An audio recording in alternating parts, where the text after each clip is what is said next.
ये बहिन दाई ये सुनै छथिन ये एम्हर आबथुन ये देखथुन सरकार कोन लीला कऽ देलखिन ये गैस सिलेंडर जे नहीं भेटै छै से कहू जे आब एहि गर्मीमे लोक केना करतै। आब तऽ सबके छोड़बा नहि देलखिन चूल्हा चौकीवला जारनिवला। हमरा हिनका तऽ जिंदगी निमहि गेल चूल्हा पर भानस कऽ कऽ। आब सब नवयुवक सबके आदत लगा देलखिन गैस चूल्हा सिलेंडर।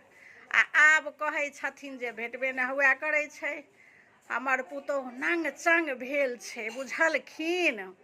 तहन सिखा देलियै हन जे भोरारबे उठि कऽ चूल्हा पर भानस करै लए। अङ्गनामे दू चूल्हिया छै, आब दू चूल्हिया परमे हमर पुतोहु कऽ लै छै।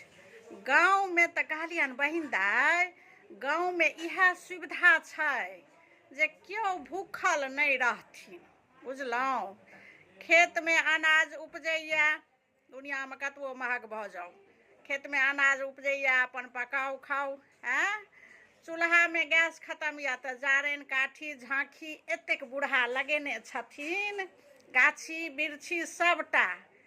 आब हुए ओएह काजमे एतै बुझलखिन। कहलियै हन बड़कियो पुतोहुके फोन कऽ कऽ जे चलि आउ बड़ दिक्कत हैत तऽ।